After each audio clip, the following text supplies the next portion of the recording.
नमस्कार प्यारे साथियों, मैं अरुण सक्सेना एक बार फिर से आप सभी का स्वागत करता हूं। रोजगार विद अंकित ऑफिशियल ऐप पर आप सभी प्यारे बच्चों का एक बार फिर से हार्दिक स्वागत, हार्दिक अभिनंदन है। जल्दी से फटाफट से आप सभी प्यारे बच्चे जुड़ेंगे क्लास में। आपकी पसंदीदा क्लास प्रारंभ हो चुकी है। सौरभ एसआई जी, धर्मेंद्र सिंह जी, दीपक कुमार जी, विपेंद्र कुमार यादव जी, रामेश्वर पांडे जी, वाल्मीकि यादव जी, विवेकानंद मधेशिया जी, आप सभी लोग क्लास में लाइव आ चुके हैं। सबका बहुत बहुत स्वागत है। ठीक है जी प्यारे बच्चे, भारत के राष्ट्रीय उद्यान एवं वन्य जीव अभ्यारण्य, ये इसका पार्ट 2 आज चलने वाला है। इस टॉपिक का पार्ट 2 चलने वाला है, या हम कह सकते हैं भारत में वन्य जीव संरक्षण। इस टॉपिक का एक और अन्य नाम दे सकते हैं भारत में वन्य जीव संरक्षण। भारत में वन्य जीव संरक्षण पार्ट 2, इस नाम से आप इस टॉपिक को पुकार सकते हैं। 1 मिनट का समय देंगे जिससे कि मैं आपके कमेंट्स को लगा सकूं। चलिए, बहुत बढ़िया।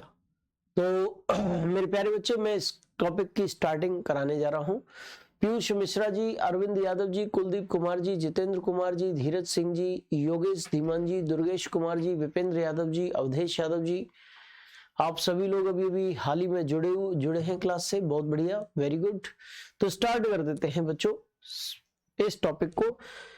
कल मैंने आप लोगों को बताया था कि भारत में वन्य जीव संरक्षण की 3 विधियां हैं। 2 विधियां हैं और 2 विधियों में बहुत सारी उपविधियां हैं। एक है स्वस्थानीय संरक्षण, एक है बाह्य स्थानीय संरक्षण, इन सीटू और एक्स सीटू। स्वस्थानीय संरक्षण में मैंने कल आपको बताया था कि जीवों को उन्हीं के प्राकृतिक आवास में संरक्षित करना स्वस्थानीय संरक्षण कहलाता है, और जीवों को उनके प्राकृतिक आवास से बाहर ले जाकर संरक्षित करना बाह्य स्थानीय संरक्षण कहलाता है। इसके अंतर्गत चिड़ियाघर आता है, इसके अंतर्गत बीज बैंक आता है, इसके अंतर्गत जीन बैंक आता है। इधर इसके इन सीटू ये जो संरक्षण की विधि है वो सबसे इंपॉर्टेंट विधि है। इसके अंतर्गत राष्ट्रीय उद्यान, वन्य जीव अभ्यारण्य, वन्य जीव अभ्यारण्य, वन्य जीव अभ्यारण्य,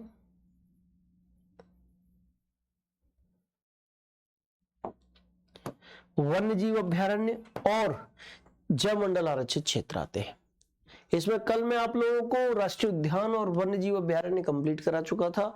जैवमंडल आरक्षित क्षेत्रों की चर्चा आपके साथ कल चल रही थी बच्चों। ठीक है, तो जैवमंडल आरक्षित क्षेत्र क्या होते हैं, कल मैंने आप लोगों को ये भी थोड़ा सा बताया था बच्चे। और क्या बताया था? मैंने बताया कि ऐसे संरक्षित क्षेत्र, ऐसे आरक्षित क्षेत्र जहां वन्य जीवों, जंतु संसाधनों के साथ साथ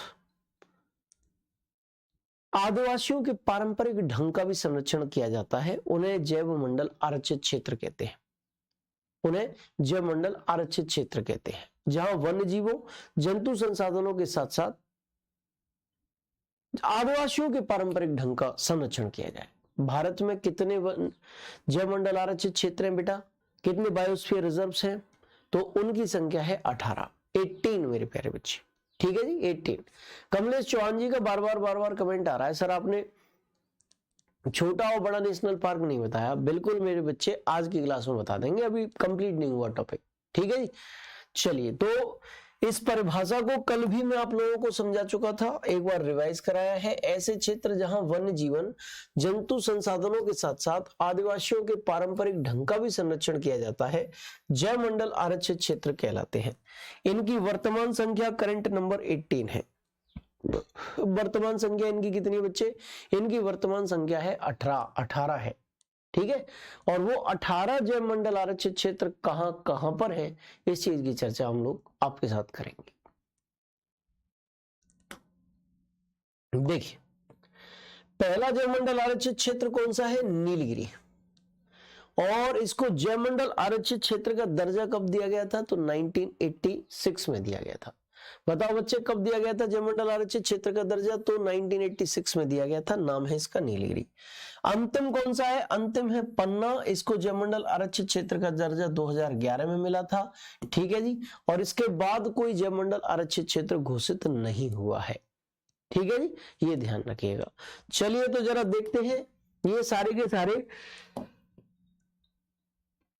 जैवमंडल आरक्षित क्षेत्र जो है वो कहां कहां स्थित है? कोल्ड डेजर्ट जैवमंडल आरक्षित क्षेत्र हिमाचल प्रदेश में है, आप देख पा रहे हैं। कोल्ड डेजर्ट जैवमंडल आरक्षित क्षेत्र कहां पर है? हिमाचल प्रदेश में है। और हिमाचल प्रदेश में इस भारत के नक्शे पर इसकी लोकेशन किस जगह पर बैठेगी? तो मेरे प्यारे बच्चे कुछ इस जगह पर आपको भारत के नक्शे में इसकी लोकेशन देखने को मिल जाएगी, कोल्ड डेजर्ट बायोस्फीयर रिजर्व बच्चों। ठीक है जी, चलिए 21 तरह नोट्स, कुछ टाइम दिया करो, कर लो भैया, नोट कर लो।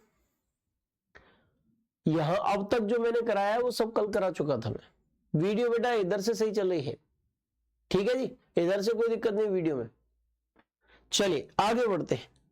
नेक्स्ट है नंदा देवी, नंदा देवी राष्ट्रीय उद्यान एवं बायोस्फीयर रिजर्व, ये कहां पर है? उत्तराखंड में है। और कच्छ का रण बायोस्फीयर रिजर्व जो है ये गुजरात में है। ठीक है जी, कच्छ का रण मेरे बच्चे कहां पर है? भारत के नक्शे में, तो कच्छ का रण इस जगह पर मिलेगा आपको। और नंदा देवी राष्ट्रीय उद्यान और बायोस्फीयर रिजर्व आपको मिलेगा इस जगह पर, उत्तराखंड राज्य में। यानी कि दोनों भारत के नक्शे में किस स्थान पर लोकेटेड हो सकते हैं, ये बात भी मैंने आप लोगों को बता दी है। ठीक है जी, चलिए बहुत अच्छा। सर बुक मिलेगा, क्लास छूट गया है। बुक क्या बेटा? पीडीएफ क्लास नोट्स आपके पास अवेलेबल है, आप उनको पढ़ लीजिए। वीडियो भी आपको मिल रही है, उसको आप एक बार फिर पढ़ लीजिए। ठीक है जी, चलिए इसके बाद बच्चे ये लिख लिए होंगे, ऐसी मेरी उम्मीद है आपसे। यहां पर चलते हैं नेक्स्ट बायोस्फीयर रिजर्व के बारे में। तो पन्ना राष्ट्रीय उद्यान ये कहां पर है? ये मध्य प्रदेश में है बच्चे। कहां पर है? मध्य प्रदेश में पन्ना राष्ट्रीय उद्यान। और Pachmarhi biosphere reserve, Pachmarhi biosphere reserve भी कहां पर है? ये भी मध्य प्रदेश में है। अगर हम इनकी लोकेशन देखें बच्चे, तो पन्ना की लोकेशन कुछ इस जगह पर मिलेगी मध्य प्रदेश में, और पंचमढ़ी की लोकेशन कुछ इस जगह पर आपको देखने को मिलेगी। पंचमढ़ी एक हिली टूरिस्ट प्लेस भी है और इसे सतपुड़ा की रानी कहा जाता है। सतपुड़ा पर्वत पर एक मनोरम दृश्य पंचमढ़ी में जाकर देखे जा सकते हैं बच्चे। ठीक है जी, चलिए तो ये आप फटाफट से लिखेंगे। मैप नहीं दिख रहा है, कोई बात नहीं, मोटे तौर पर भारत के नक्शे में कौन कौन सी जगह पर इनकी लोकेशन हो सकती है वो आप यहां पर देख सकते हैं। ठीक है जी, चलिए इसके बाद आगे बढ़ते हैं। ये भी आपने नोट कर लिया होगा। और नेक्स्ट है आपके लिए अचान कमार अमरकंटक। अचान कमार अमरकंटक बायोस्फीयर रिजर्व कहां पर है? तो मध्य प्रदेश और छत्तीसगढ़ दोनों राज्यों में मिलाकर इसका विस्तार पाया जाता है। सिमलीपाल कहां पर है? तो भैया ये उड़ीसा में है। सिमलीपाल बायोस्फीयर रिजर्व कहां पर है? तो ये उड़ीसा में है। यहां पर देखिए आप, अचान कुमार अमरकंटक बायोस्फीयर रिजर्व कुछ इस जगह पर है, मध्य प्रदेश और छत्तीसगढ़ दोनों के बॉर्डर के पास। ठीक है जी। और सिमलीपाल कहां पर है? तो सिमलीपाल मेरे प्यारे बच्चे आप लोगों को मिलेगा इस ओडिशा राज्य में, यहां पर इस जगह पर। ठीक है जी। तो भारत के नक्शे में अचान कुमार अमरकंटक कहां पर है और सिमलीपाल बायोस्फीयर रिजर्व कहां पर है, दोनों आप लोगों को अच्छे तरीके से समझ में आ गए होंगे। उसकी लोकेशन भारत के नक्शे में समझ में आ गई होगी। ठीक है। पारो मौर्य जी ने बहुत अच्छा सवाल पूछा है, सर बायोस्फीयर रिजर्व होता क्या है, पहले ये समझा दो। बहुत अच्छी बात है। 3:15 हो रहे हैं मैडम, 3:55 पे आप आइए, थोड़ा सा लेट और हो जाइए, तब आपको आराम से समझाएंगे हम। ठीक है जी। सबसे पहले क्लास के स्टार्टिंग में मैंने यही बताया है बायोस्फीयर रिजर्व क्या होता है। कल की क्लास में लास्ट में भी मैंने यही समझाया था बायोस्फीयर रिजर्व क्या होता है। ना आपने कल की क्लास ली और आज भी लेट आई हो आप। ठीक है जी। चलिए आगे बढ़ते हैं। आगे बढ़ते हुए नेक्स्ट बायोस्फीयर रिजर्व्स की चर्चा करते हैं। और नेक्स्ट बायोस्फीयर रिजर्व बच्चे कौन सा है? सुंदरवन। कहां पर मिलता है? पश्चिम बंगाल में। एक है देहांग दिबांग, कहां मिलता है? अरुणाचल प्रदेश में। तो सुंदरवन मेरे बच्चे कहां पर मिलता है, बताओ फटाफट से। सुंदरवन पश्चिम बंगाल में कुछ इस जगह पर मिलेगा। और देहांग दिबांग कहां है? अरुणाचल प्रदेश में है। और देहांग दिबांग मेरे प्यारे साथी आपको कहां मिलेगा? तो अरुणाचल प्रदेश में देहांग दिबांग कुछ इस जगह पर आपको देखने को मिलेगा। जो लाल कलर से पॉइंट इलाके हैं वहां पर ये बायोस्फीयर रिजर्व भारत के नक्शे में देखने को मिल जाएंगे। ठीक है जी। चलिए बहुत अच्छी बात है। अब आपने लिख लिया होगा, पूरी उम्मीद है। आगे बढ़ते हैं भाई। आगे बढ़ते हुए नेक्स्ट पॉइंट पर चलते हैं। नेक्स्ट जो बायोस्फीयर रिजर्व है मानस है असम में, डिब्रू सैखोवा है वो भी असम में है। दोनों ही बायोस्फीयर रिजर्व कहां पर है? असम में है। मानस आपको यहां पर देखने को मिल जाएगा और डिब्रू सैखोवा जो है वो कुछ इस जगह पर आप लोगों को देखने को मिल जाएगा। यहां पर क्या मिलेगा? मानस असम में, और यहां पर क्या मिलेगा? डिब्रू सैखोवा, डिब्रू सैखोवा ये देखने को मिल जाएगा। ठीक है जी बच्चे, चलिए ये भी आपने उम्मीद है कि नोट कर लिया होगा। अब इसके बाद हम आगे बढ़े और नेक्स्ट जो है वो आपके सामने ये रहा। कंचनजंगा कहाँ है? सिक्किम में Kanchenjunga biosphere reserve. Nokrek biosphere reserve कहाँ है? मेघालय में। कंचनजंगा बायोस्फीयर रिजर्व बच्चे ये रहा आपका कंचनजंगा बायोस्फीयर रिजर्व, और नोकरेक बायोस्फीयर रिजर्व जो है वो आपको कहां मिलेगा? वो कुछ इस जगह पर आपको देखने को मिलेगा। ये नोकरेक है और ये है कंचनजंगा। कंचनजंगा, नोकरेक और कंचनजंगा दोनों के बारे में आपको असलियत प्राप्त, आपको उनकी असली लोकेशन प्राप्त हो चुकी है, पता चल चुकी है। अगला पॉइंट आपके सामने है, 14वां पॉइंट है। यहां पर क्या दिया गया है अच्छी तरीके से देख लीजिए। शेषचलम पहाड़ियां कहां है? शेषचलम पहाड़ियां आंध्र प्रदेश में है बच्चे। कहां पर? आंध्र प्रदेश में है। मन्नार की खाड़ी कहां है? तो मन्नार की खाड़ी तमिलनाडु में है। शेषचलम पहाड़ियां बच्चे कहां है? आंध्र प्रदेश में। मन्नार की खाड़ी बायोस्फीयर रिजर्व कहां है? तो मन्नार की खाड़ी बायोस्फीयर रिजर्व तमिलनाडु में है बच्चे। ठीक है जी, चलो तो बायोस्फीयर रिजर्व की चर्चा हो रही है, ध्यान रखिएगा। शेषचलम पहाड़ियां आंध्र प्रदेश में है। ये रहा आंध्र प्रदेश में शेषचलम पहाड़ियां, शेषचलम पहाड़ियां।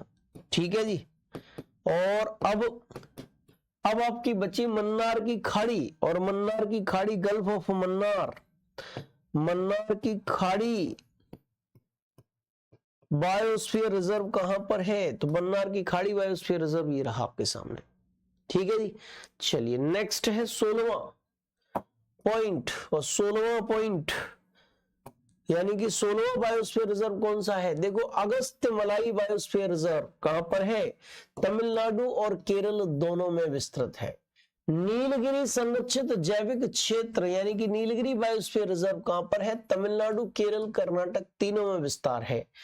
ठीक है जी, और ये नीलगिरी जैवमंडल आरक्षित क्षेत्र जो है ये देश का पहला जैवमंडल आरक्षित क्षेत्र है, जिसे 1986 में जैवमंडल आरक्षित क्षेत्र का दर्जा प्राप्त हो गया था। ठीक है जी, अच्छा, अगस्त्यमलाई और नीलगिरी इस नक्शे पर हम देख लेते हैं पुराने वाले पर। अगस्त्यमलाई कहां पर है भाई? बताओ फटाफट से। तमिलनाडु और केरल दोनों में है। तो अगस्त्यमलाई कुछ इस जगह पर आप लोगों को देखने को मिल जाएगा। और नेक्स्ट कौन सा मिलेगा? नीलगिरी। नीलगिरी की बात करते हैं, देखो नीलगिरी ये रहा, ये कर्नाटक में भी विस्तार है, ये केरल में भी विस्तार है, तमिलनाडु में भी विस्तार है, और इसका नाम है अगस्त्यमलाई, सॉरी नीलगिरी नीलगिरी। और नेक्स्ट है अगस्त्यमलाई। अगस्त्यमलाई कहां पर है? वो केरल और तमिलनाडु में है। अगस्त्यमलाई, अगस्त्यमलाई तमिलनाडु और केरल दोनों में। यहां पर आप अच्छी तरीके से देख लो, इस नक्शे पर आप लोगों को बता दिया है अच्छे तरीके से। ठीक है, लिख तो लिया ही होगा आपने, ऐसा मेरा पूर्ण विश्वास है। नहीं लिखा हो तो कोई बात नहीं, अब मैं आगे बढ़ रहा हूं। आगे बढ़ते हुए बच्चे, ग्रेट निकोबार जैवमंडल आरक्षित क्षेत्र ये कहां पर है? ये अंडमान निकोबार द्वीप समूह में है। कहां पर है? अंडमान निकोबार द्वीप समूह में है। अंडमान निकोबार द्वीप समूह कहां पर है? अंडमान निकोबार द्वीप समूह भारत के दक्षिण में है, कुछ इस जगह पर है अंडमान निकोबार द्वीप समूह। इनमें से एक जगह पर आपको मिलेगा ग्रेट निकोबार। क्या बच्चे? ग्रेट निकोबार। ग्रेट निकोबार सबसे लास्ट में है। देखो, ये अंडमान निकोबार का सबसे दक्षिणी द्वीप कौन सा है? ग्रेट निकोबार। वहीं पर क्या है? इंदिरा पॉइंट भी है। ग्रेट निकोबार ये रहा, ग्रेट निकोबार। ठीक है जी बच्चे, चलिए तो ये हो गए आपके 18 के 18। करिश्मा कुमारी जी, सर हम आदिवासी कबीले को देखने या घूमने जा सकते हैं क्या? वो हमें मारेंगे तो नहीं? ये तो उन्हीं से पता चलेगी। कुछ आदिवासी लोग बाहरी संस्कृति के साथ घुल मिल जाते हैं, बहुत सारी जनजातियां ऐसी हैं, सामान्य लोगों के साथ रहती हैं, कई सारे ऐसे हैं जो बाहरी लोगों के साथ घुलना मिलना नहीं चाहते हैं। वो प्रतिबंधित क्षेत्र होते हैं, वहां आप जा नहीं सकते, ठीक है जी। वहां आपकी जान को खतरा रहता है, इसलिए सरकार पहले से ही वो कर देती है, बैंड एरिया घोषित कर देती है, रेस्ट्रिक्टेड एरिया घोषित कर देती है उसे। सर जी कल वाला भी है क्या? कल वाला तो कल करा दिया बेटा, कल national park wild life sanctuary कराए थे भाई, ठीक है। हाँ, अंडमान निकोबार द्वीप समूह में ग्रेट निकोबार द्वीप जो सबसे दक्षिणी द्वीप है उसमें मिलेगा। रामसर टॉपिक भी है, रामसर टॉपिक बेटा ज्योग्राफी में नहीं आता, रामेश्वर पांडे जी, ठीक है जी। काजीरंगा नेशनल पार्क, काजीरंगा तो कल मैंने बताया था ना असम में है। मोहम्मद कमर जी पढ़ नहीं रहे हो, इसका मतलब तुम पढ़ नहीं रहे हो। अब अच्छा, इसके बाद कुछ पॉइंट बनते हैं, और वो पॉइंट क्या है? जैसे भाई पूछ रहा था मुझसे कि बताओ गुरुजी सबसे बड़ा नेशनल पार्क, सबसे छोटा नेशनल पार्क, ये सारी चीज नहीं कराई आपने, ये सारे पॉइंट नहीं कराए, तो उन्हीं चीजों पर चर्चा कर लेते हैं बच्चे। कल मैंने आप लोगों को बताया था, क्या बताया था कि नेशनल पार्क और वाइल्ड लाइफ सेंचुरीज के बारे में आपको बताया था, ठीक है जी। इस समय वर्तमान में कुल नेशनल पार्क कितने हैं? तो लगभग 106 के आसपास है। कितने बेटा? लगभग 106 के आसपास कुल नेशनल पार्क है, ठीक है जी। अच्छा, नेशनल पार्क्स की सबसे ज्यादा संख्या कहां है? अगर आपसे क्वेश्चन पूछा जाए सबसे ज्यादा नेशनल पार्क कहां पर है, तो मेरे प्यारे बच्चे मध्य प्रदेश राज्य एक ऐसा राज्य है जहां सबसे ज्यादा नेशनल पार्क है। और उनकी नंबर कितनी है? उनका नंबर है लगभग में 11। लगभग में कितना है? 11 है। सबसे ज्यादा नेशनल पार्क किस राज्य में है? तो मध्य प्रदेश में है भाई, ठीक है। और कुल वन्यजीव अभ्यारण्य कितने हैं? वन्यजीव अभ्यारण्यों की संख्या 550 से ऊपर है, और लगभग में आंकड़ा मिल रहा है आपको, वन्यजीव अभ्यारण्य लगभग 565 के आसपास हैं देश में। अब आप सोचो 106 और 565 मिलाकर 600 कितने हो जाते हैं? 71 के आसपास हो जाते हैं। और मैंने वन्यजीव अभ्यारण्य और नेशनल पार्क मिलाकर आपको 40 के आसपास कराए हैं। क्या? 40 के आसपास कराए हैं। तो मेरे प्यारे बच्चे, अगर हम 40 के आसपास की बात करें तो 671 में से 40 घटा दोगे तो 631 बचते हैं। यानी कि कितने इंपॉर्टेंट चीजें मैंने आपको कराई हैं, अब आप अच्छी तरीके से समझ सकते हैं, ठीक है। आपने अच्छी तरीके से नोट डाउन इन चीजों को कर लिया होगा। अगले पेज पर चलते हैं। अगले पेज पर भी कुछ बहुत महत्वपूर्ण जानकारियां दे रखी हैं। उनमें कहा गया कि सबसे ज्यादा वन्यजीव अभ्यारण्य कहां पर है? अंडमान निकोबार में बच्चे। कितने हैं? लगभग 96 के आसपास, लगभग 96 है। यानी कि सबसे ज्यादा नेशनल पार्क तो मध्य प्रदेश में है। कितना आंकड़ा था? 11 का। और सबसे ज्यादा वन्यजीव अभ्यारण्य कहां है बच्चे? तो सबसे ज्यादा वन्यजीव अभ्यारण्य अंडमान एवं निकोबार द्वीप समूह में है, ठीक है जी। अच्छा, लॉयन स्टेट मेरे प्यारे बच्चा कौन सा राज्य कहलाता है? Lion state. गुजरात को हम लॉयन स्टेट कहते हैं।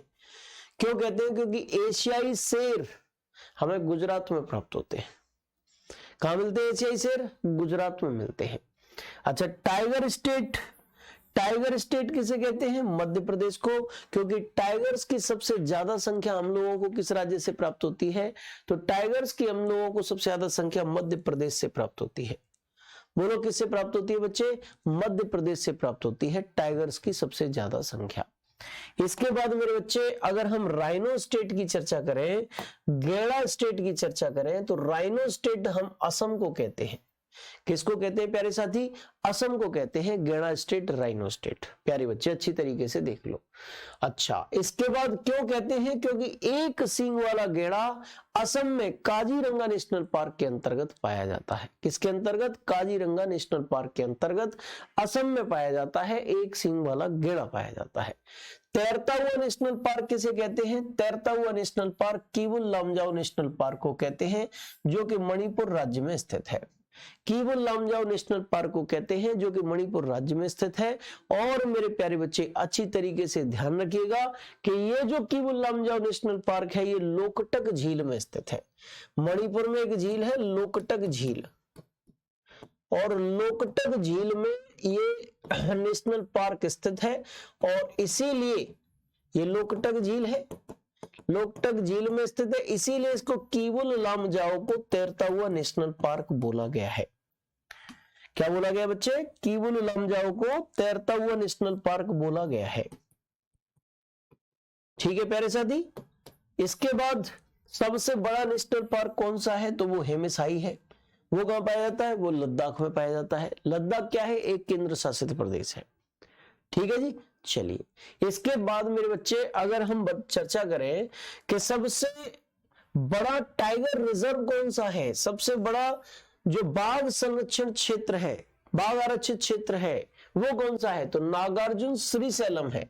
और नागार्जुन श्रीशैलम का विस्तार आंध्र प्रदेश और तेलंगाना में है। कहां पर है? आंध्र प्रदेश और तेलंगाना में इसका विस्तार पाया जाता है। ठीक है जी। सबसे बड़ा टाइगर रिजर्व। ठीक। सबसे ऊंचा नेशनल पार्क कौन सा है बच्चे?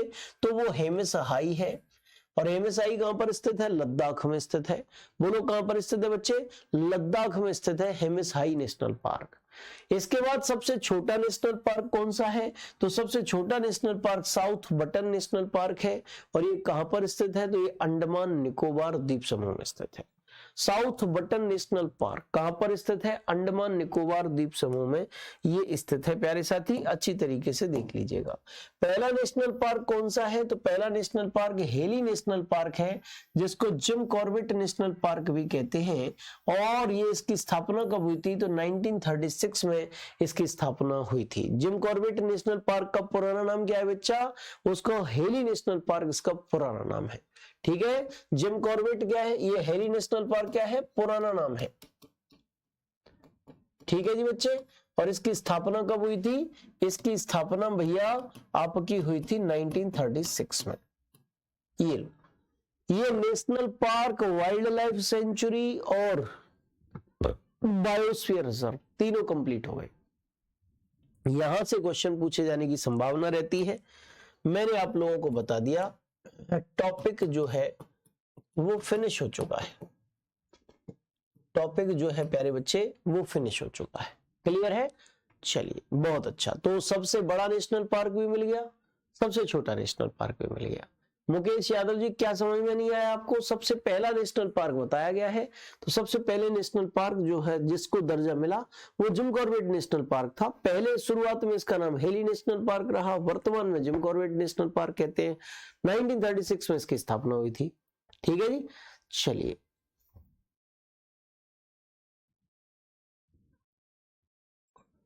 हाँ, तैरता हुआ नेशनल पार्क कीबुल लामजाओ को इसलिए कहते हैं क्योंकि झील के बीच में स्थित है, इसलिए उसे तैरता हुआ नेशनल पार्क कहते हैं।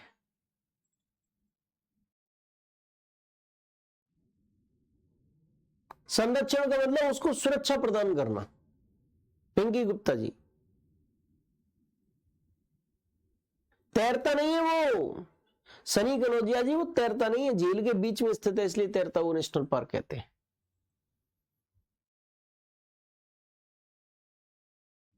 चलिए भाई बहुत अच्छा। आरपीएफ के लिए कोई बैच लेना होगा? एनसीसी से आरपीएफ के लिए कोई?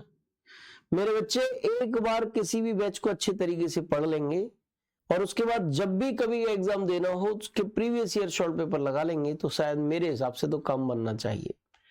अगर प्रीवियस ईयर क्वेश्चन पेपर के हिसाब से अगर आपको लगता है कि हाँ भाई अभी हमें पढ़ना है तो फिर पढ़ लीजिए। ठीक है जी। पंकज जी मेरे प्यारे बेटा, आपकी दुआएं चाहिए, बाद बाकी सब अच्छा होगा। ठीक है जी। आगे बढ़ते हैं। हैंड राइटिंग थोड़ा सा अच्छा करा दीजिए। अब देखो ये भैया क्या कह रहा है, हैंड राइटिंग थोड़ा अच्छा करा दीजिए। अरे मैं पीडीएफ से पढ़ा रहा हूँ, पीडीएफ की तो एकदम कंप्यूटराइज्ड हैंड राइटिंग है और तुम्हें कैसे हैंड राइटिंग इससे बढ़िया लाके दे दूं? कंप्यूटर से बड़ा तो आविष्कार अब तक हुआ ही नहीं है जो और साफ हैंड राइटिंग दे दूं, अंग्रेजी हिंदी दोनों की। चलिए अब हम बच्चे भारत की जनजातियों के बारे में चर्चा करते हैं, ट्राइब्स ऑफ इंडिया के बारे में बात करते हैं। एक टॉपिक कंप्लीट हो गया। इंडियन ज्योग्राफी का ये लास्ट टॉपिक मैं कराने जा रहा हूं आपको। इसके बाद वर्ल्ड ज्योग्राफी में आपको स्टार्ट करा दूंगा। क्या करा दूंगा?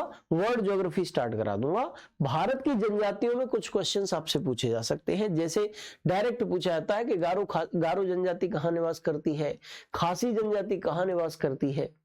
इस प्रकार के क्वेश्चंस आपसे पूछे जाते हैं जनरली। भारत में जनगणना 2011 के अनुसार अनुसूचित जनजातियों का कितना प्रतिशत है? जनगणना 2011 के अनुसार भारत में अनुसूचित जाति का कितना प्रतिशत है? सबसे ज्यादा अनुसूचित जाति कहां रहती है? सबसे ज्यादा अनुसूचित जनजाति कहां रहती है? किस केंद्र शासित प्रदेश में सबसे ज्यादा है एससी की संख्या? किस केंद्र शासित प्रदेश में एसटी की संख्या सबसे ज्यादा है? सबसे ज्यादा संख्या किस जनजाति की मिलती है? सबसे ज्यादा संकट किस जनजाति पर है? इस प्रकार से बहुत सारे क्वेश्चंस आते हैं, और इस प्रकार के क्वेश्चंस को कवर कराने के लिए इस टॉपिक को मैं उठा रहा हूं आपके सामने बच्चा। ठीक है जी, चलिए तो सबसे पहले जनजातियों के बारे में हम लोग जान लेते हैं। देखिए, भारतीय संविधान के अनुच्छेद 366(25) के अनुसार जनजाति से तात्पर्य उन जनजातीय समुदाय या जनजातीय समुदायों के अंशों या समूहों से है जो संविधान के अनुच्छेद 342 के तहत अनुसूचित जनजातियों के रूप में माने गए हैं। कहने का मतलब सबसे पहले तो यही आता है कि अनुसूचित जनजाति होती क्या है या जनजातियां होती क्या है। व्यवहारिक तौर पर हम बात करें तो जनजातियों का मतलब है कि शैक्षणिक दृष्टि से, विज्ञान की दृष्टि से, सामाजिक दृष्टि से जो पिछड़े हुए समुदाय हैं उनको जनजातीय समुदाय कहते हैं। साधारण तौर पर शैक्षणिक, तकनीकी, सामाजिक इन रूपों में जो पिछड़े हैं, वर्ग है पिछड़े, उनको जनजातीय समूहों का, जनजातीय समुदायों का दर्जा दिया गया है। अब संवैधानिक रूप से जनजाति किसे कहते हैं? तो संवैधानिक रूप से जनजाति उनको कहा जाता है जो भारत के अनुच्छेद 342 के अंतर्गत एसटी के रूप में दर्ज है, उनको अनुसूचित जनजाति कहा जाता है बच्चे। ये संवैधानिक परिभाषा आपके सामने है। ठीक है जी, जिन बच्चों को लिखना है वो फटाफट से बिना समय विलंब किए, बिना देर किए लिख लीजिए फटाफट से। मैं बस आपको इतना ही बता रहा हूं कि यहां जनजातियां होती क्या है। साधारण शब्दों में भी मैंने बताया और संविधान के अनुसार भी जनजातियां क्या होती हैं, ये चीज मैंने समझाने का प्रयत्न किया है। उम्मीद है आपको अच्छे तरीके से सारी चीजें समझ में आ गई होंगी और लिख भी लिया होगा। सर एक साथ एक ही मैप पढ़ाएं प्लीज। मोहम्मद आजिम जी, बिल्कुल ठीक है जी, कोई दिक्कत नहीं है, आगे बढ़े। चलिए, बहुत अच्छी बात है, आपका मैसेज मैंने पढ़ लिया था। इसके बाद बच्चे, जनजातियों को भारत में विभिन्न संज्ञाओं से अवहित किया जाता रहा है। ठक्कर बापा ने इसके लिए आदिवासी, सर्वेंस ने पर्वतीय जनजाति, अंग्रेजों ने दलित वर्ग, भारतीय संविधान में अनुसूचित जनजाति आदि संज्ञाएं इनके लिए रही हैं। यानी कि जो जनजातियां होती हैं मेरे बच्चे, उनको किन किन नामों से पुकारा गया है? बहुत सारे नामों से उनको पुकारा गया है। ठक्कर बापा एक सामाजिक कार्यकर्ता थे, उन्होंने इनके लिए आदिवासी कहा। सर्वेंस नामक एक जो अंग्रेज थे, उन्होंने इनके लिए पर्वतीय जनजाति नाम दिया। अन्य अंग्रेजों ने दलित वर्ग के नाम से भी इसको पुकारा, और भारतीय संविधान में इनको शेड्यूल्ड कास्ट एससी यानी कि अनुसूचित जनजाति के नाम पर, सॉरी एससी नहीं, एसटी, शेड्यूल्ड ट्राइब्स, कास्ट नहीं ट्राइब्स, एसटी अनुसूचित जनजाति के तौर पर इनको पुकारा है बच्चे।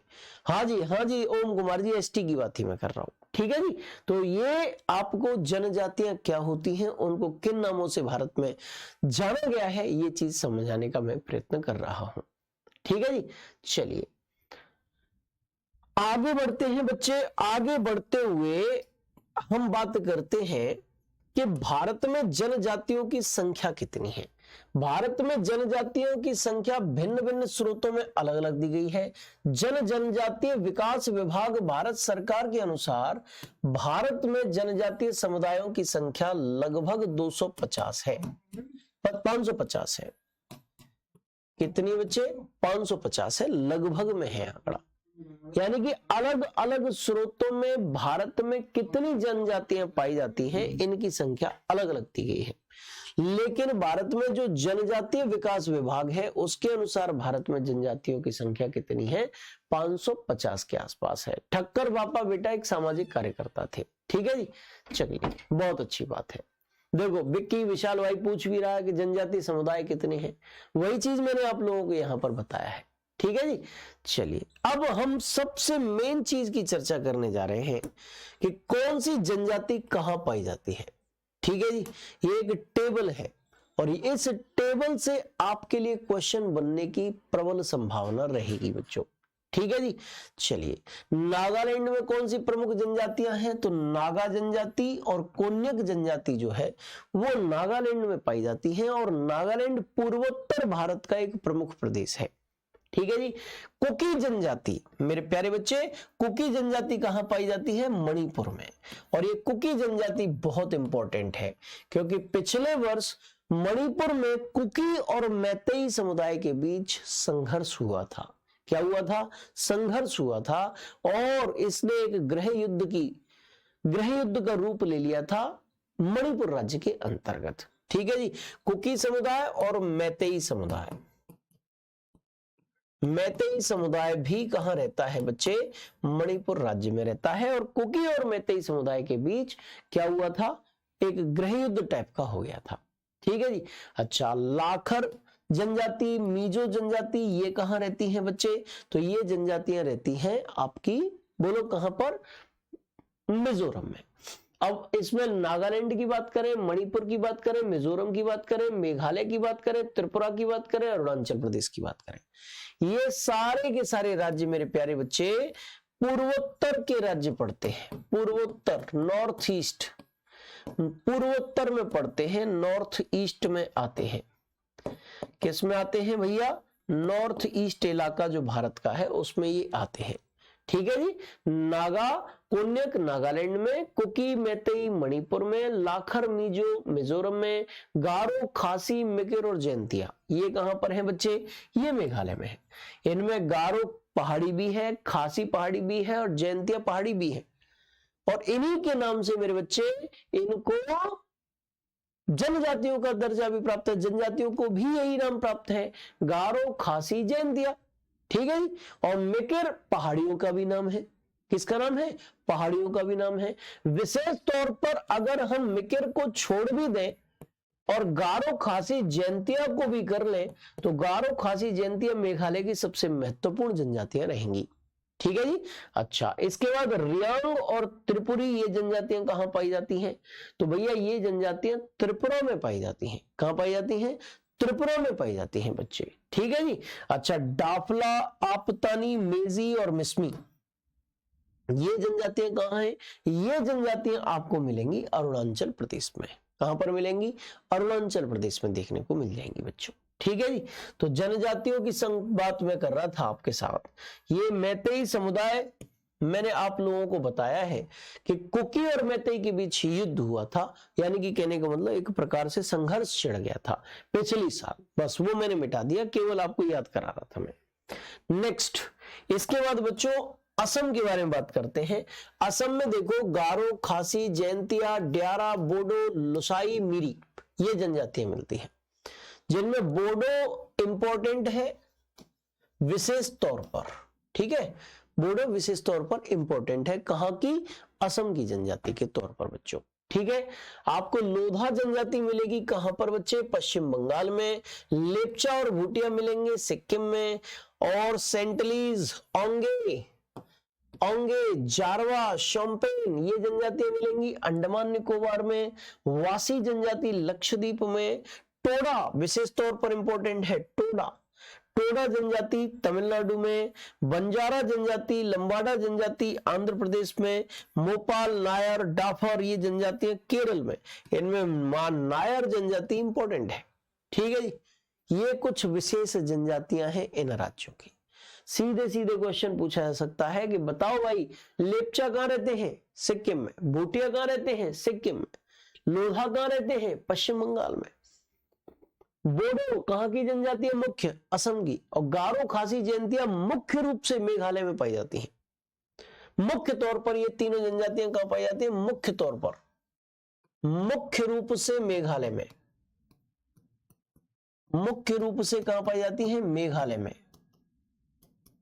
लेकिन इन जनजातियों का कुछ हिस्सा असम में भी पाया जाता है, कुछ प्रतिशत इनका असम में भी पाया जाता है, मुख्य रूप से मेघालय में पाई जाती है। ठीक है जी। अच्छा, सेंटलीज, ओंगे, जारवा, शोम्पेन, ये तो इंपॉर्टेंट है। एक सेंटिनल द्वीप में, वहां सेंटिनल द्वीप है अंडमान निकोबार में, वहां सेंटिनल जनजाति पाई जाती है। और इसके बारे में ही कल मैं बता रहा था कि एक अमेरिकी व्यक्ति ने अब ईसाई धर्म के प्रचार के चक्कर में यहां जाना चाहा। बोले कि अगर मैं यहाँ चला गया तो ईसाई धर्म का प्रचार कर लूंगा, है। अब वो वहां पर गया, रेस्ट्रिक्टेड एरिया है, वहां पर पहुंच तो गया लेकिन जिंदा नहीं लौट पाया, बच्चे। ठीक है जी। अच्छा, वासी कहां के लोग हैं बच्चे? वासी लक्षद्वीप के निवासी हैं। ठीक है। टोडा बहुत इंपॉर्टेंट है, तमिलनाडु में पाई जाती है।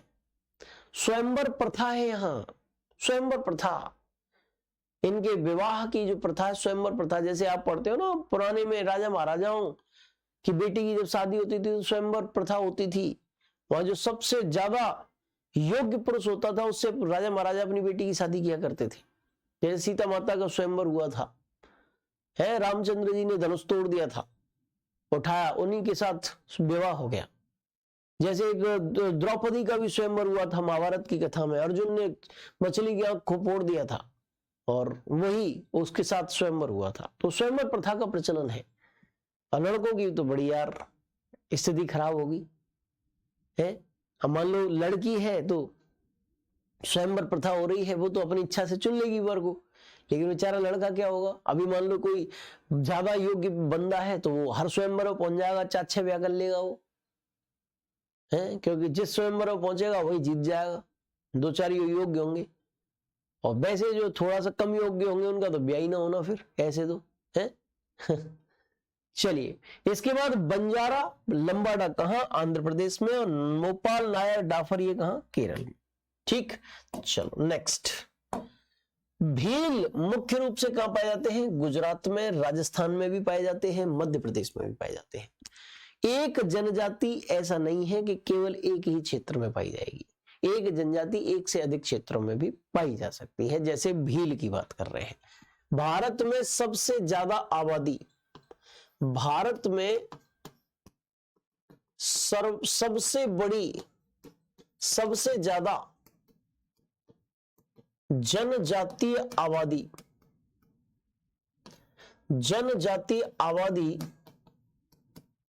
भीलों की ही है। सबसे ज्यादा जनजातीय आबादी भीलों की है। ठीक है जी।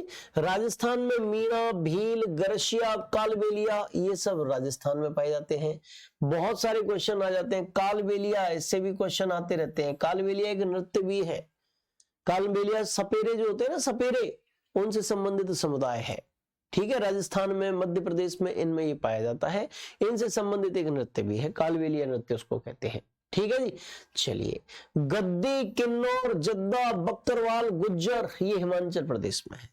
गुज्जर बक्करवाल जम्मू कश्मीर में भी पाए जाते हैं। तो कहने का मतलब ये है मेरे बेटा कि जनजातियां किसी एक राज्य में ही रहे ऐसा कोई बाउंडेशन नहीं है, एक से अधिक राज्यों में भी जनजातियां जो है वो पाई जाती हैं। ठीक है। अब मान लीजिए किसी एक जाति को ले लो, ब्राह्मण है, तो ब्राह्मण के भारत के किसी एक प्रदेश में पाए जाते हैं? पूरे भारत में पाए जाते हैं, लेकिन उनकी अधिकांश आबादी कहां रहती है उस हिसाब से यहां प्रदेशों को नाम दिया गया है कि भैया अधिकांश आबादी इनकी यहां रहती है, बाद बाकी यत्र तत्र तो वो बिखरे हुए हैं। ठीक है जी। चलिए, बक्करवाल, गुर्जर देखो यहां पर भी लिखा हुआ है, जम्मू कश्मीर में भी पाए जाते हैं। चौपान भी पाए जाते हैं जम्मू कश्मीर में। इसके बाद थारू, भोटिया, बुक्सा, जौनसारी, ये आपको उत्तराखंड में मिलेंगे। थारू और विशेष तौर पर जौनसारी और बुक्सा। ठीक है। भोटिया आपको सिक्किम में भी देखने को मिलेंगे। ठीक है। थारू जनजाति ऐसी जनजाति है जो दीपावली को शोक दिवस के तौर पर मनाती है। ठीक है जी मेरे प्यारे बच्चे, थारू जनजाति दीपावली को क्या मनाती है? दीपावली को शोक दिवस मनाती है, शोक दिवस के रूप में, शोक दिवस के रूप में मनाती है। दीपावली को शोक दिवस के रूप में मनाती है। कौन मनाती है? थारू जनजाति मनाती है। क्लियर हुआ कि नहीं हुआ? कौन मनाती है? थारू जनजाति के रूप में इसको दीपावली को शोक दिवस के रूप में मनाती है। ये थारू जनजाति उत्तर प्रदेश में भी मिलती है। उत्तर प्रदेश उत्तराखंड दोनों में ही थारू और भोटिया मिलते हैं मेरे प्यारे बच्चा। ठीक है जी। अच्छा, इसके बाद मुआंग, संथाल, हो, कोल, ओरांव, मुंडा ये सब कहाँ मिलते हैं? उड़ीसा और झारखंड दोनों में मिलते हैं। उड़ीसा, झारखंड, छत्तीसगढ़ इन राज्यों में ये जनजातियां मिलती हैं बच्चों। ठीक है, झारखंड में भी दे रखा है संथाल, मुंडा, हो, कोरबा, गोंड ये सब कहाँ मिलते हैं? झारखंड में भी मिलते हैं। ठीक है, मध्य प्रदेश में भी बेटा देखो, जैसे भील मैंने यहाँ पे बताई थी, गुजरात में, राजस्थान में भी भील मिल रहे हैं, मध्य प्रदेश में भी भील है, मुंडा है, कोल है, ये जनजातियां मिल रही हैं। ठीक है बच्चों, चलिए आप सभी ने कॉपी कर लिया होगा ऐसी उम्मीद है। इसके बाद छत्तीसगढ़ में देखो, कवरड़ा जनजाति, मुरिया जनजाति ये छत्तीसगढ़ में मिलती है और सांसी जनजाति ये पंजाब में मिलती है बच्चों। ठीक है जी, आपने अच्छे तरीके से इनको देख लिया है। ऐसा क्यों सर जी? क्यों सर जी? क्यों? और क्या चीज क्यों पूछ रहे हो? अच्छा, दीपावली को शोक दिवस क्यों मनाते हैं? दीपावली को शोक दिवस इसलिए मनाते हैं, रावण वंशी अपने आप को रावण से कनेक्ट करके समझते हैं, शायद ऐसा प्रथा है कुछ, मुझे कंफर्म पता नहीं है। शायद अपने आप को रावण से जोड़कर देखते हैं और वो दीपावली के दिन जो रावण मारा गया था इसलिए शोक दिवस के तौर पर मनाते हैं। ठीक है जी, हाँ, और हो सकता है कुछ और मान्यता हो, मुझे विशेष तो ज्यादा जानकारी नहीं है ना, एक अंदाजे से मैं बता रहा हूं इस चीज को। ठीक है भाई, हाँ, बाद बाकी में विशेष जानकारी नहीं है कि ऐसा क्यों करते हैं। आदिवासी ही जनजाति कहाँ मिलती है सर? ये सब यही तो बता रहा था, आदिवासी जनजातियां कहाँ है सर? 2011 की जनगणना के अनुसार भारत में जनजातियों की जनसंख्या कितनी थी? मैंने बताया तो सही, अलग पहले ही बता दिया शुरुआत में ही, लगभग 550 के आसपास है। बाद बाकी जनगणना 2011 का डाटा बस अब आपके सामने रखने जा रहा हूं, जनजातियों से मिलता जुलता। ठीक है, वो भी डाटा तुम्हारे सामने रख रहा हूं, परेशान मत हो। ठीक है, अच्छा ट्रिक बताइए सर, याद हो जाए हमेशा के लिए, ऐसी कोई ट्रिक नहीं है। अगर हर चीज की ट्रिक याद करोगे तो फिर ट्रिक इतनी हो जाएंगी कि ट्रिकों को याद करना मुश्किल हो जाएगा तुम्हारे लिए। कोरबा कौन होता है? जनजाति होती है भाई। बलिंद्र यादव जी कह रहे धीरे धीरे, अब इससे ज्यादा धीरे नहीं चल सकते भाई। अब अगर तुम धीरे कहोगे तो भाई मैं तुम्हारे आगे पैर हाथ जोड़ता हूं, नतमस्तक होता हूं, इससे ज्यादा धीरे नहीं चल सकता। ठीक है जी, आज की क्लास में बताओ मैं 4-6 पेज कराए, हर पेज में 5 मिनट का टाइम तुमको दे दिया, इससे ज्यादा धीमे चाहिए तो भैया मैं तुम्हारे हाथ जोड़ रहा हूं भाई। ठीक है, हाँ, तुम्हारी समस्या का सॉल्यूशन करते करते मैंने अपना तरीका तक बदल डाला, पर फिर भी तुमको कोई मुझ पे रहम नहीं आया बिल्कुल भी। अब भैया कह रहा है जनगणना 2011 का आंकड़ा क्या है सर? लो भैया आंकड़े लिख लो। 15वीं जनगणना 2011 के अंतिम रिपोर्ट अनुसार भारत में अनुसूचित जनजाति की संख्या लो इतनी है, अच्छी तरीके से देख लो। ठीक है जी, 1,42,81,034 इतनी जनजाति आबादी है, अनुसूचित जनजाति की आबादी है। देश की कुल जनसंख्या का लगभग 8.6% ये है। 10 करोड़ है, सॉरी 10,42,81,034 इकाई, दहाई, सैकड़ा, हजार, 10,000, लाख, 10 लाख, करोड़, 10 करोड़, सही है। 10,42,81,034 इतनी संख्या है। भारत की कुल जनसंख्या का लगभग 8.6% है। समस्त अनुसूचित जनजाति जनसंख्या में से 50.26% पुरुष हैं और 49.74% महिलाओं की जनसंख्या है। भारत में सर्वाधिक अनुसूचित जनजाति जनसंख्या मध्य प्रदेश में पाई जाती है, जो राज्य की समस्त जनसंख्या का 21.1% है। लो भैया डाटा जनगणना 2011 का। आपसे क्वेश्चन क्या पूछा जाएगा कि भारत में जनगणना 2011 के अनुसार, बोलो, जनगणना 2011 के अनुसार अनुसूचित जनजातियों का कुल प्रतिशत कितना है? तो 8.6% है बच्चे, 8.6%। आपसे पूछा जाएगा कि समस्त अनुसूचित जनजाति में कितने प्रतिशत पुरुष आबादी है? तो 50.26% है। आपसे क्वेश्चन पूछा जाएगा कि समस्त अनुसूचित जनजातियों की आबादी में महिलाओं का प्रतिशत कितना है, तो 49.74% है। आपसे पूछा जाएगा कि बताओ अनुसूचित जनजातियों की सबसे ज्यादा संख्या किस राज्य में पाई जाती है, तो मध्य प्रदेश में पाई जाती है। मध्य प्रदेश की कुल जनसंख्या का 21.1% अनुसूचित जनजातियों के रूप में वहां पर मौजूद है बच्चों। ठीक है जी, चलिए ये भी लिख लिया होगा आपने। इसके बाद अनुसूचित जनजाति जनसंख्या प्रतिशत के आधार पर राज्यों और केंद्र शासित प्रदेशों में लक्षद्वीप में 94.8% जनजाति रहती है। उसके बाद मिजोरम में 94.4% आबादी रहती है, और पुडुचेरी, दिल्ली, चंडीगढ़, हरियाणा और पंजाब में कोई भी अनुसूचित जनजाति नहीं पाई जाती है। आंकड़ा जनगणना 2011 का है, यहां पर देख लो आप। यानी कि अनुसूचित जनजातियों की सबसे ज्यादा संख्या कहां है, मध्य प्रदेश में। प्रतिशत की बात करोगे तो प्रतिशत की दृष्टि से लक्षद्वीप नंबर 1 पर आ जाएगा। ये हालांकि ये केंद्र शासित प्रदेश है। अगर राज्यों की बात करें कि राज्यों में अनुसूचित जनजातियों का सबसे ज्यादा प्रतिशत कहां है, तो मेरे प्यारे बच्चे वो राज्यों में नंबर 1 पर मिजोरम आ जाएगा। यहां पर प्रतिशत 94.4% है। लक्षद्वीप एक केंद्र शासित प्रदेश है बच्चे, ये आप अच्छी तरीके से ध्यान रखिएगा। और पौंडीचेरी, दिल्ली, चंडीगढ़, हरियाणा और पंजाब ऐसे राज्य अथवा केंद्र शासित प्रदेश हैं जहां अनुसूचित जनजाति एसटी की आबादी नहीं पाई जाती है। बोलो समझ में आया कि नहीं आया, क्लियर है कि नहीं है? चलो बहुत बढ़िया।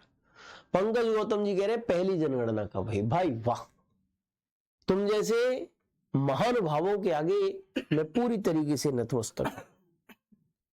कम से कम जनगणना टॉपिक जो है, जनगणना टॉपिक हो गया, उसके बाद एक टॉपिक हो गया, और आज तीसरा टॉपिक चल रहा है।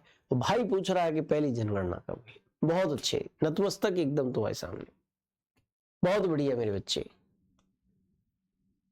अब हम इस क्लास का बच्चे समापन करेंगे। आज डाटा हमने यहीं तक रखा है, कल मिलेंगे, आगे बढ़ाएंगे। तब तक के लिए अब मुझे जाने की इजाजत दो। बड़े धीरे धीरे पढ़ाया है, लिख भी लिया होगा, समझ भी लिया होगा, ऐसी मेरी उम्मीद है। जय हिंद, जय भारत, जय महाकाल।